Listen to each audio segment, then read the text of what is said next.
para mahasiswa yang budiman, kita lanjutkan untuk masalah derivatif. Sebelumnya kita sudah membahas tentang dasar-dasar dari derivatif. Nah, selanjutnya kita akan membahas tentang ini, derivatif dari berbagai fungsi.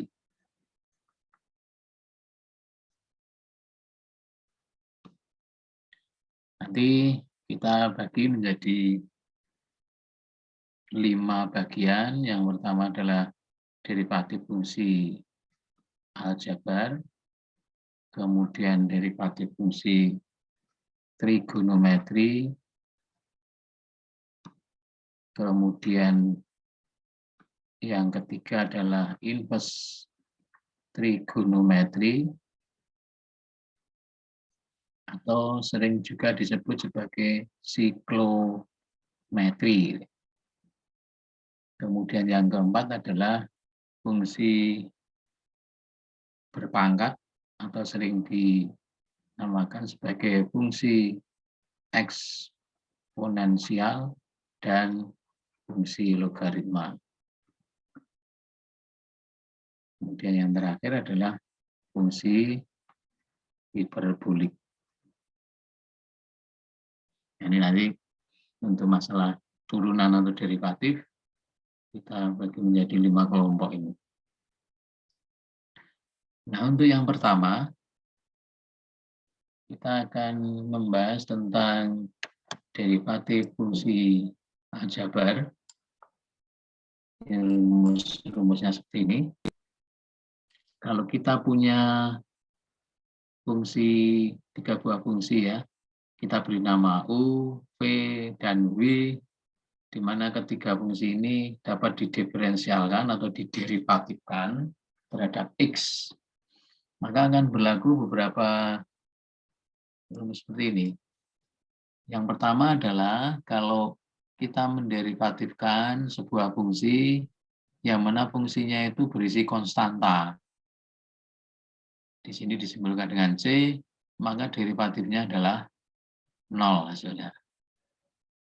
Kemudian kalau fungsi itu hanya memuat X saja, kalau diderivatifkan terhadap X, maka hasilnya 1. Kalau fungsi itu memuat T saja, contoh yang lain ini ya, kemudian diderivkan terhadap T, jadi derivatif tidak harus ke X ya, tergantung dari variabelnya apa. Seperti ini, maka ini juga hasilnya 1. Ini sama. Kemudian yang kedua, ini kalau fungsinya merupakan jumlahan, ini karena di sini 3 fungsi, tapi bisa saja fungsinya lebih dari 3. Contohnya jumlah seperti ini, U tambah V tambah W. Kalau diderivatifkan caranya, masing-masing fungsi itu diderivatifkan, kemudian baru dijumlahkan. Ini untuk memudahkan penghafalan atau pemahaman, gunakan aksennya lebih U aksen, kemudian ini P aksen, ini W aksen. Kayaknya lebih simpel seperti itu. Kemudian kalau kita punya sebuah fungsi, kemudian fungsinya itu dikalikan dengan konstanta, maka konstanta bisa kita keluarkan dulu, karena tidak mempengaruhi hasil di sini. Bisa disendirikan, kemudian dicari dulu derivatifnya fungsi itu U tadi, baru dikalikan dengan konstanta itu. Kemudian yang nomor 5 ini yang sering digunakan, derivatif perkalian fungsi. Maka itu bisa saja dimudahkan bentuknya, disimpelkan ini ya. Kalau kita punya fungsi U kali V diderivatifkan, maka hasilnya adalah U aksen V ditambah UV aksen. Ini sebenarnya sama, ini kan aljabar ya, penjumlahan, maka ada komutatif ya. U aksen V ditambah UV aksen, derivatif dari U kali V. Kemudian kalau ini ada 3 fungsi, ya masing-masing kita derivatifkan dengan bentuk seperti ini. Boleh ini dibolak-balik ya, urutannya. Ini kan penjumlahan. Boleh dibolak-balik.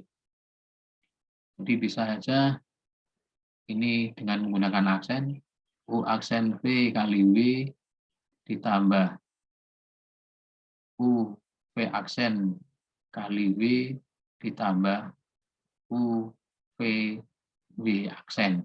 Nah, ini Anda perhatikan. Jadi yang pertama di sini W dulu, boleh dibolak-balik tadi seperti yang saya katakan tadi.